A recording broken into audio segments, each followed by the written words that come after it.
Sarah Williams was just a new maid, barely noticed, barely trusted. But when she found the billionaire's daughter barely breathing, with no staff around and the mansion silent, she panicked.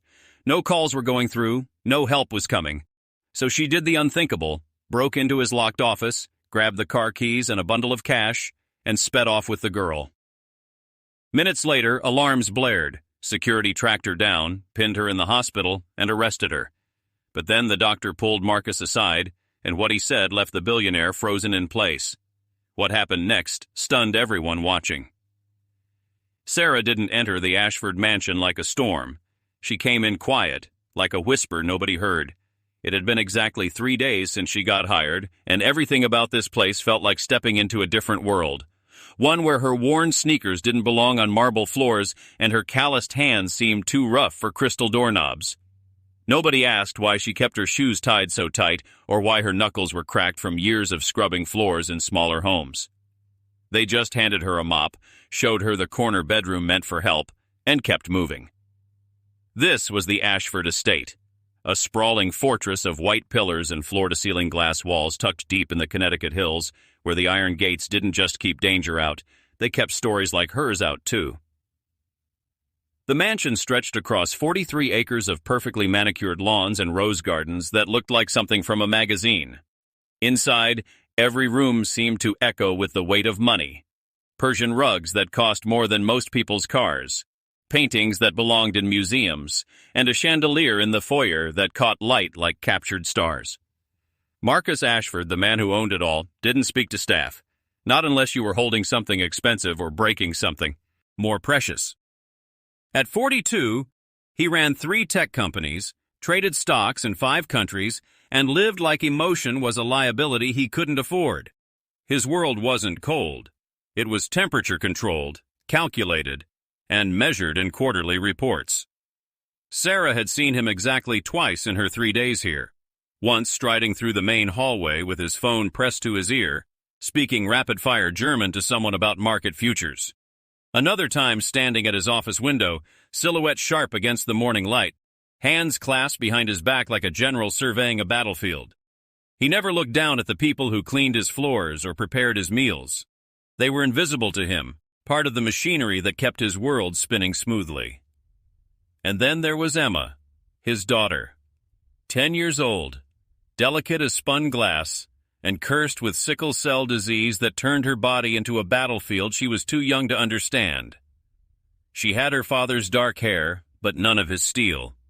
Her eyes were soft brown, the kind that seemed to hold secrets and sadness in equal measure. Emma didn't talk much, not to the chefs who prepared her special meals, not to the chauffeurs who drove her to medical appointments, not even to her father during their stilted dinners in the vast dining room. Most days she stayed upstairs in the sunroom, wrapped in soft cashmere sweaters and silence, reading books that were probably too advanced for her age or staring out at the gardens she rarely got to explore. Sarah noticed her immediately. Of course she did. While the other staff moved through their routines like clockwork, Sarah found herself listening for Emma's footsteps in the hallway above. They weren't loud. They were careful shuffles, like someone testing each step before committing to it. The girl's smiles didn't last long either. They would flicker across her face like candid light in a window, then fade as if she'd remembered something sad. But nobody else really looked closely. The head maid, Mrs. Patterson, a stern woman with silver hair pulled into a perfect bun, made sure Emma's medication was organized in weekly pill containers.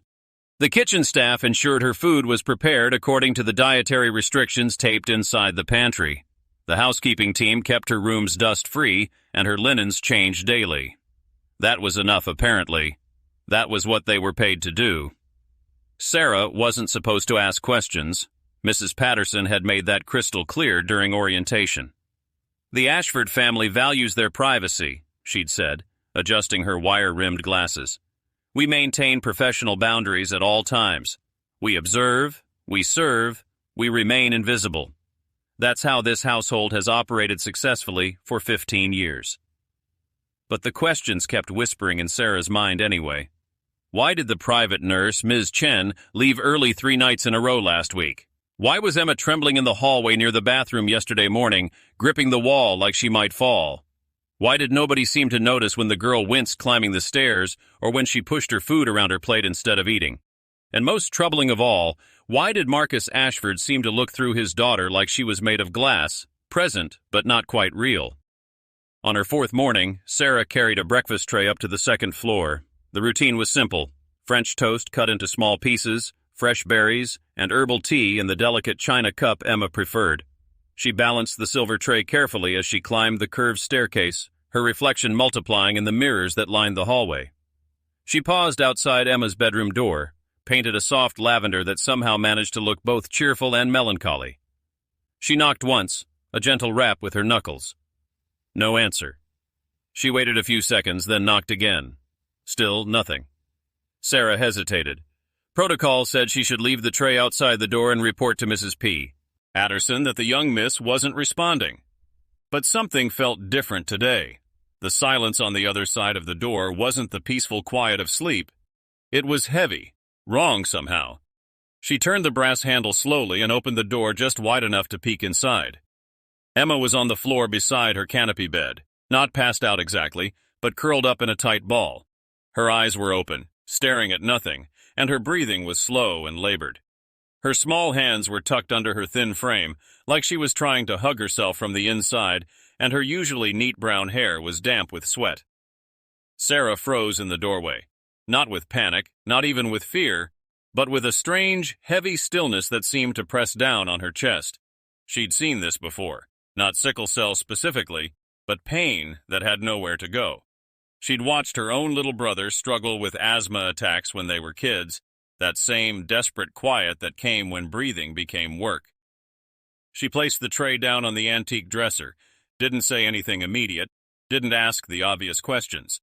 Instead, she just walked over and sat cross-legged on the plush carpet beside Emma, her worn jeans a stark contrast against the Persian rug that probably cost more than Sarah's monthly salary.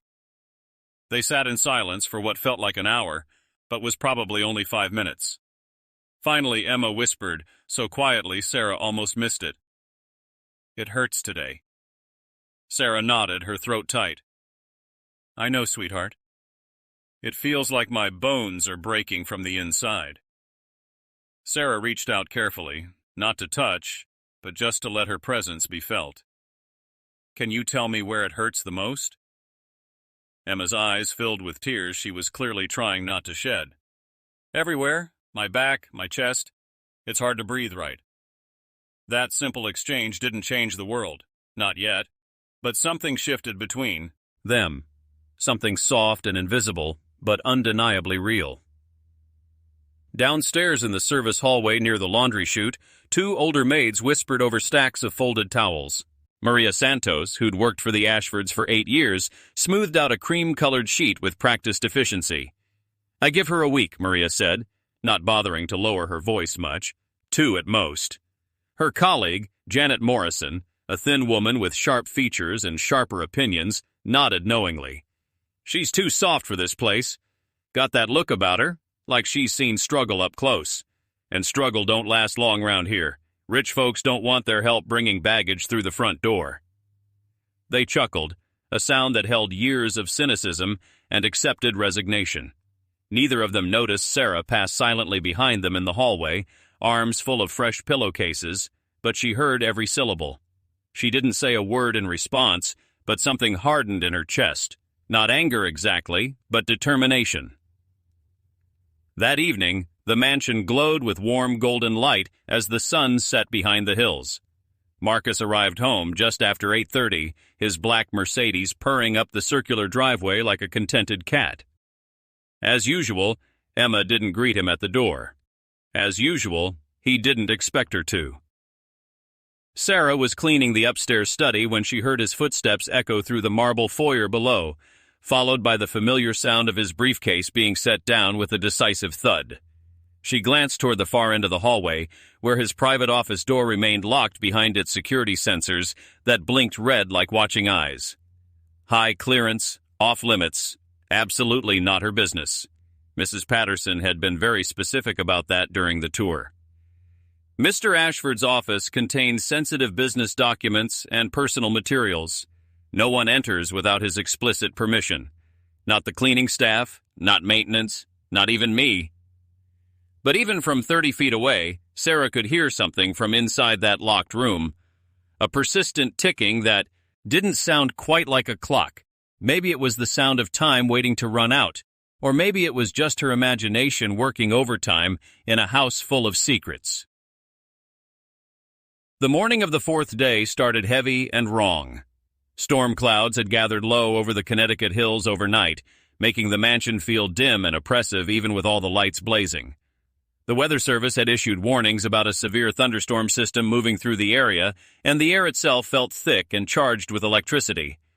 Marcus had left for the airport before dawn, his black sedan disappearing through the gates while most of the staff were still sleeping. Business in London, Mrs. Patterson had informed everyone during the morning briefing. He'd be gone for 3 days, meetings with European investors, the kind of trip that didn't require him to say goodbye to anyone, least of all his daughter.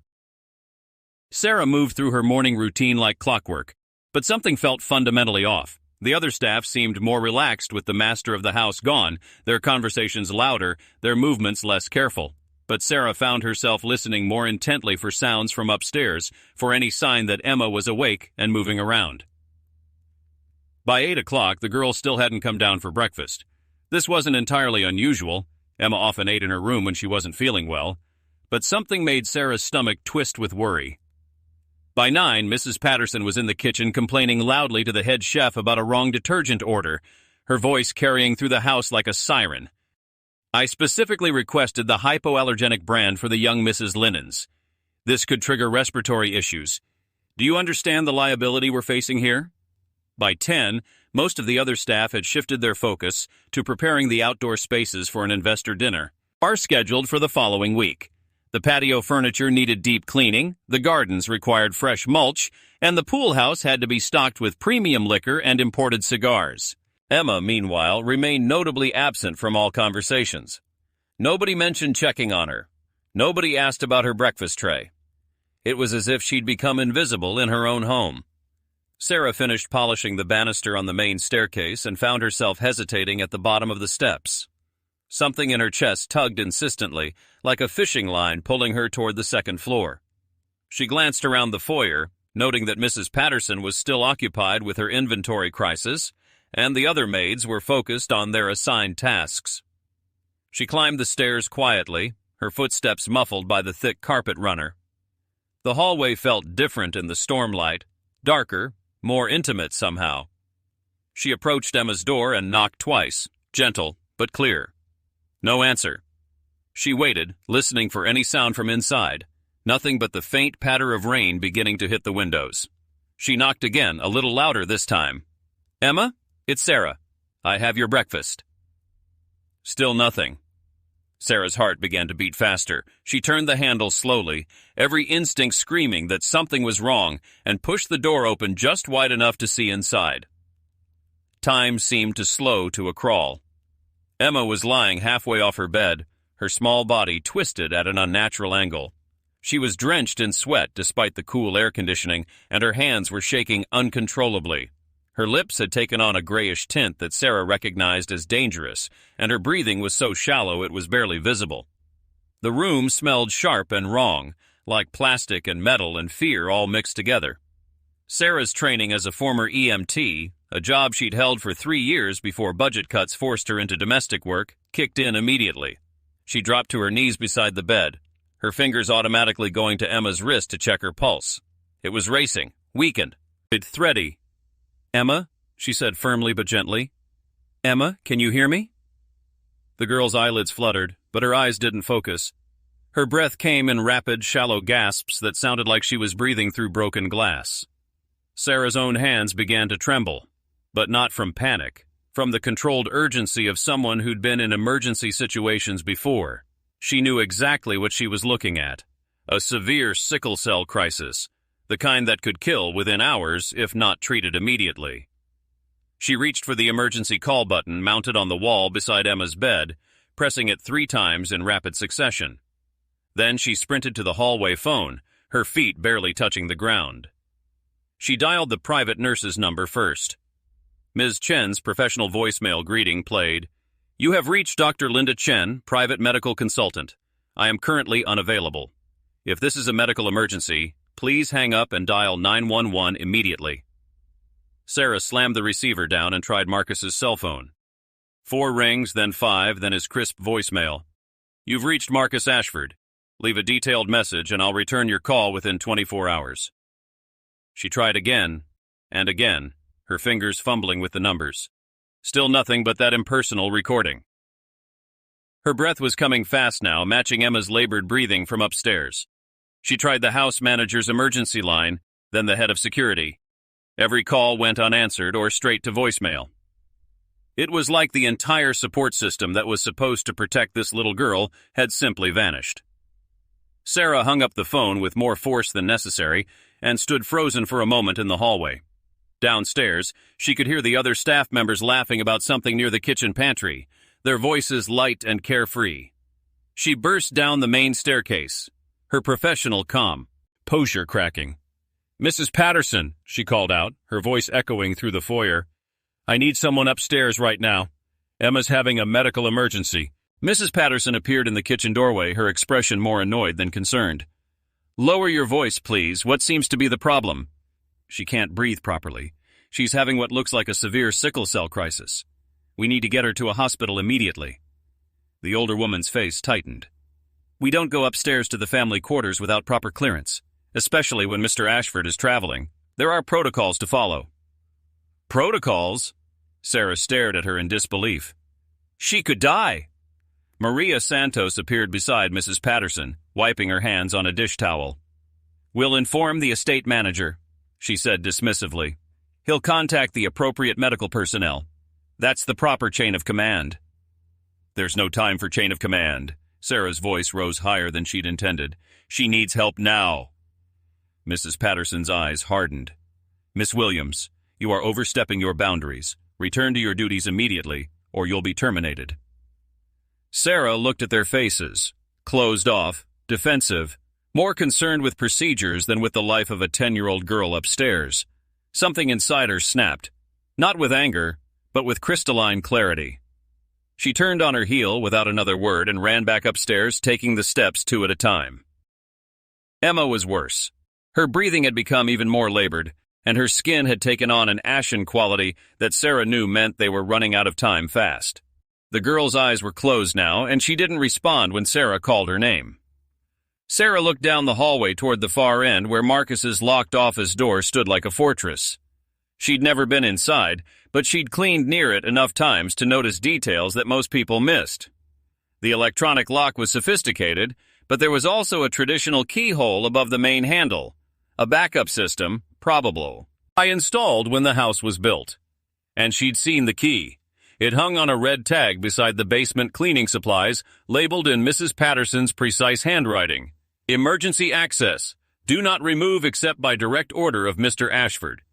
Sarah had noticed it because the tag seemed oddly specific, and because it was the only key in the entire supply closet that was marked as off-limits. She made her decision in the space of a heartbeat. She sprinted downstairs to the basement, her footsteps echoing in the concrete stairwell. The supply closet was exactly as she remembered it. Shelves lined with industrial cleaning products, spare linens, and maintenance tools. The red tag hung exactly where she'd seen it, attached to a brass key that looked older than the electronic locks upstairs. Nobody saw her take it. Nobody questioned where she was going when she ran back upstairs, key clutched in her fist. The office door clicked open with surprising ease. Inside, Marcus Ashford's private domain was exactly what Sarah had expected. Pure silence and power. Floor-to-ceiling bookshelves lined 2 walls, filled with leather-bound volumes that looked more decorative than functional. A massive mahogany desk dominated the center of the room, its surface immaculately organized with neat stacks of documents, a high-end laptop, and a collection of expensive pens arranged in perfect parallel lines. But what caught Sarah's attention immediately was the Tesla key fob sitting beside a crystal paperweight, and next to it, a black money clip thick with $100 bills. She hesitated for maybe 3 seconds, her conscience warring with desperation. Then she grabbed both items and ran. Back in Emma's room, Sarah scooped the girl into her arms, surprised by how light she felt, like holding a bundle of fragile sticks wrapped in soft cotton. Emma's head lolled against her shoulder and her bakers. Breathing was so shallow it was barely perceptible. "Stay with me, sweetheart," Sarah whispered, cradling her like precious cargo. "We're going to get you help." She moved through the mansion like a woman possessed, every corner screaming warnings at her. Security cameras tracked her movement with their red blinking eyes. Motion sensors logged her presence. Somewhere in the house's electronic nervous system, alarms were probably already being triggered. She didn't care anymore. She pushed through the front door, Emma's weight almost nothing in her arms, but her responsibility feeling heavier than mountains. The Tesla was parked in the climate-controlled garage, sleek and black and somehow perfect for this moment when every second counted. The car recognized Marcus's key fob immediately. The door hissed open with technological precision, and the interior lit up like something from a science fiction movie. Soft white leather seats, a dashboard that looked more like a computer than traditional car controls, and the kind of engineered silence that money could buy. Sarah laid Emma gently across the passenger seat, adjusting the seatbelt carefully around her small frame. The girl's breathing was getting shallower by the minute, and her lips were taking on a bluish tint that made Sarah's chest tighten with fear. "Hold on, baby," she whispered, buckling herself into the driver's seat. "Just hold on for me."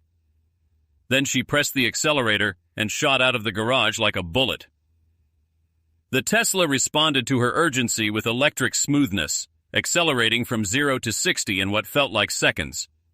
The gates of the estate opened automatically as the car approached, their heavy iron bars sliding apart like they were welcoming her escape rather than trying to prevent it. Behind her, back at the mansion, the silence lasted exactly 37 seconds after the garage door closed. Then every alarm in the house began to scream. Security monitors throughout the estate lit up bright red. Motion detectors registered unauthorized movement in restricted areas. The office door sensor showed a breach. The garage system reported an unauthorized vehicle departure. In the main security office, 3 screens displayed Sarah's route in real time, tracking the Tesla's GPS signal as it wound through the Connecticut hills toward the highway. The head of security, James Morrison, watched the blinking dot with professional detachment while simultaneously coordinating with local law enforcement and the private security firm that Marcus kept on retainer. But Sarah knew none of this. Inside the car, her entire world had narrowed to Emma's labored breathing and the road ahead.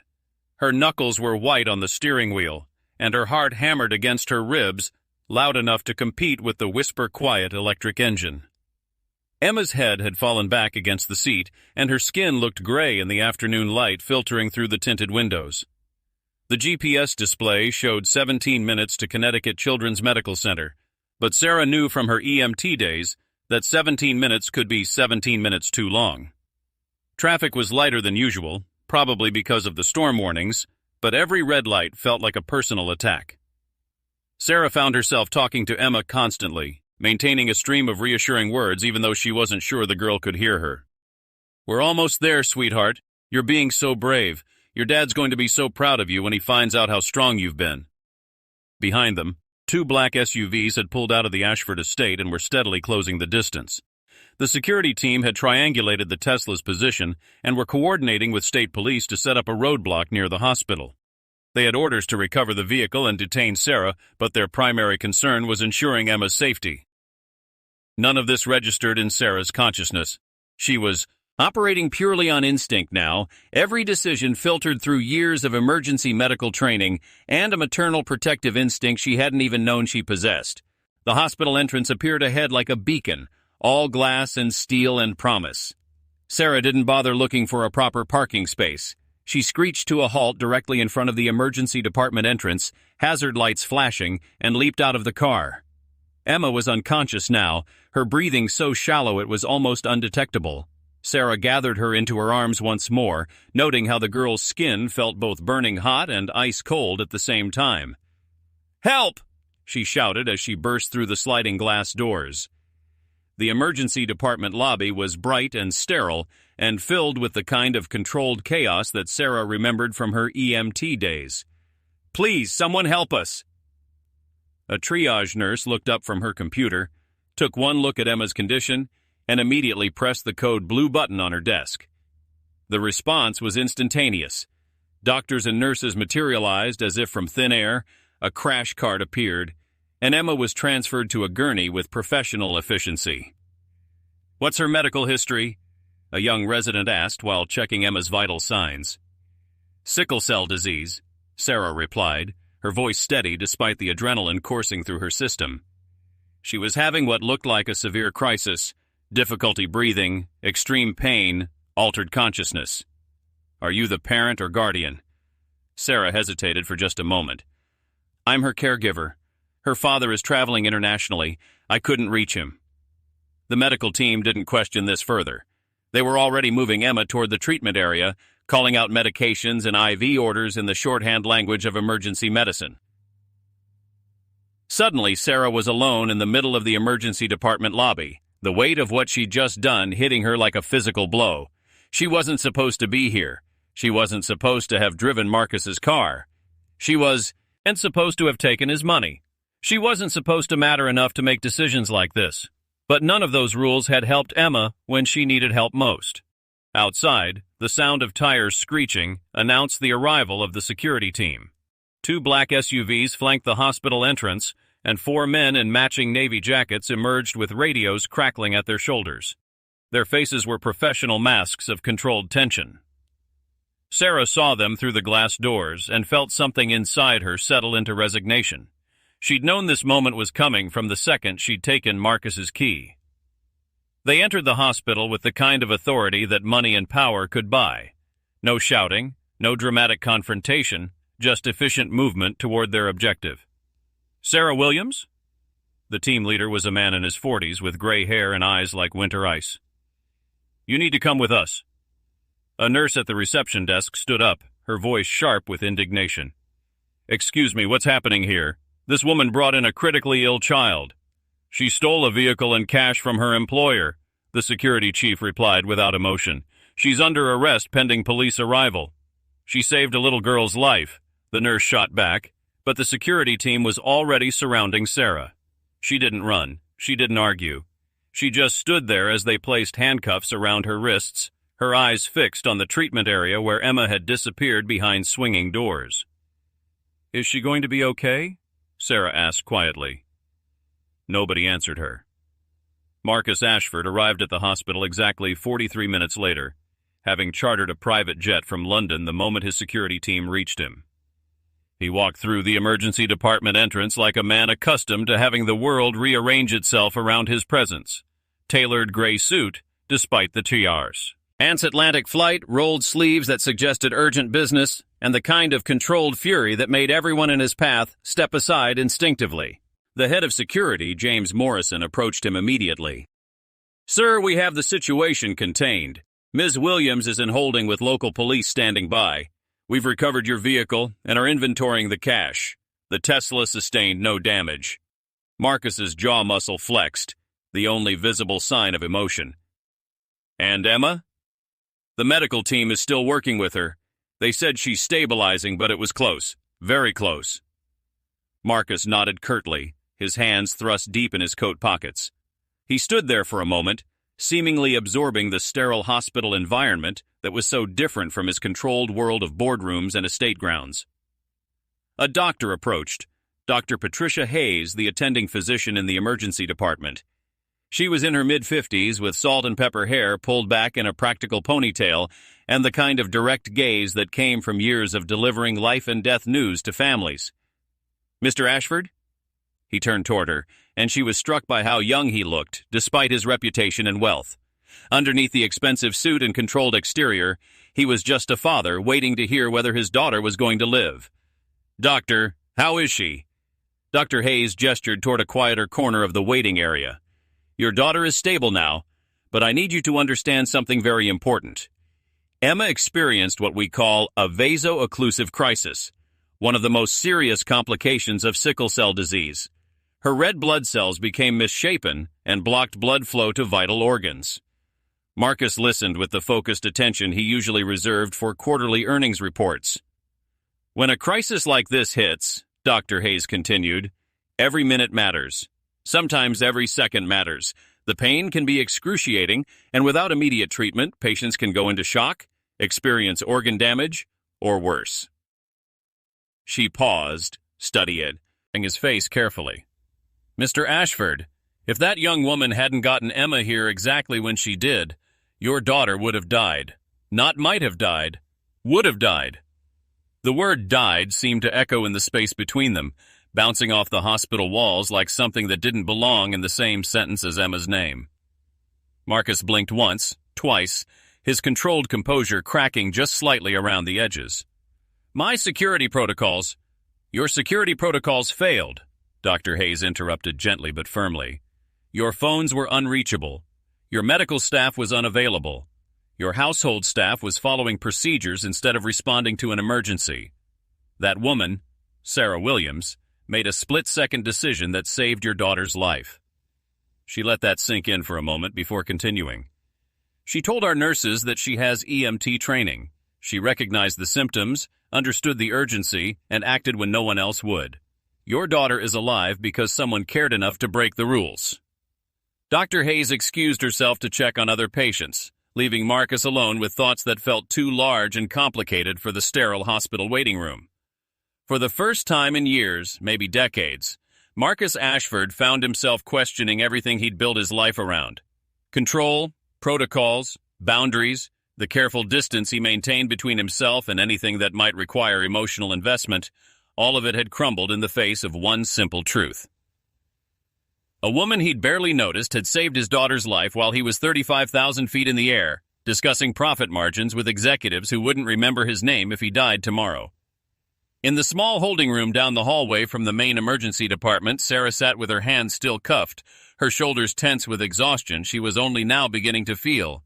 And the adrenaline that had carried her through the crisis was fading, leaving behind the weight of what she'd done and what it might cost her. She didn't cry. She didn't plead with the officers who occasionally checked on her. She just sat there staring at the institutional white walls, thinking about Emma's labored breathing and wondering if she'd done enough, if she'd been fast enough, if the girl was going to be okay. The door opened and Sarah looked up, expecting to see another police officer or perhaps a lawyer. Instead, Marcus Ashford stepped into the room. Alone. No security team, no attorneys, no buffer between them. He looked at her for the first time. Really looked at her, not through her or around her the way he had during her brief tenure at his house. She was smaller than he'd expected, probably in her early 30s, with dark hair pulled back in a ponytail that had come loose during her frantic drive to the hospital. Her clothes were wrinkled, her hands still bore traces of the cleaning products she'd been using that morning, and her eyes were red-rimmed with exhaustion. But those eyes met his gaze directly, unafraid despite everything that had happened. They sat in silence for a long moment, the weight of unspoken words filling the small room. Finally, Marcus reached into his jacket pocket and pulled out a small silver key. He unlocked the handcuffs around Sarah's wrists without ceremony, the metal clicking open with a sound that seemed loud in the quiet space. "The charges have been dropped," he said quietly. Sarah rubbed her wrists where the cuffs had been, but she didn't stand up. She didn't thank him. She just waited. "The doctor says Emma is going to be fine," Marcus continued. "They're keeping her overnight for observation, but her vital signs are stable. She's breathing normally again." Relief flooded through Sarah so suddenly she almost gasped. "Thank God." "She's asking for you." Those 4 words hung in the air between them, carrying more weight than any quarterly earnings report or merger agreement Marcus had ever negotiated. Sarah stood slowly, as if she wasn't quite sure her legs would hold her. "She is?" Marcus nodded. "Room 314. The nurses said she's been asking when Miss Sarah is coming back." The walk to Emma's room felt both endless and too short. The hospital corridors were quieter now, the evening shift having taken over from the day staff. Soft lighting cast long shadows, and the constant background hum of medical equipment created a strange kind of lullaby. Emma's room was private, overlooking the hospital's healing garden, where carefully tended flowers bloomed despite the storm that had passed through earlier. The girl was tucked under soft blue blankets, an IV drip connected to her small hand, but her color was normal again, and her breathing was deep and even. When she saw Sarah in the doorway, her face transformed with the kind of pure joy that children seem to specialize in. "Sarah!" Her voice was hoarse but strong. You came back. Sarah approached the bed carefully, as if Emma might disappear if she moved too quickly. Hey, sweetheart, how are you feeling? Better. The doctor said I was really sick, but you knew what to do. You saved me. Sarah felt her throat tighten. You would have done the same thing for me. Emma considered this seriously, as children do when adults say things they want to understand completely. I would have tried, she said finally, but I don't know how to drive yet. Despite everything, the fear, the uncertainty, the knowledge that her life had just changed irrevocably, Sarah laughed. It started as a chuckle and grew into something deeper, a release of tension she'd been carrying not just since that morning, but for months, maybe years. Marcus stood in the doorway watching this exchange, seeing his daughter's face light up with genuine happiness for the first time in longer than he could remember. Wit. And had Emma stopped laughing like that at home? When had she started moving through their house like a ghost, careful not to disturb the carefully maintained silence? Later that evening, when the sky had cleared and stars were visible through Emma's window, something fundamental shifted in the Ashford family dynamic. Marcus didn't return immediately to his estate or his office or his carefully controlled world of quarterly reports and international conference calls. Instead, he stayed at the hospital, sleeping uncomfortably in the chair beside Emma's bed, while Sarah dozed in the window seat nearby. It was the first time in years that the three of them had been in the same room for more than a few minutes, and somehow, despite the circumstances, it felt right. By morning, the story had begun to leak to the media. Not the complete truth, that would take time to emerge, but fragments and speculation that painted a picture of scandal and intrigue that gossip websites and tabloid newspapers found irresistible. Billionaire's maid arrested for auto theft. Kidnapping allegations. Rock, Connecticut estate. Tech mogul's daughter hospitalized in mysterious incident. The comments sections filled with assumptions and judgments from people who knew nothing about Emma's medical condition or Sarah's split-second decision to choose life over protocols. But by noon on the day after,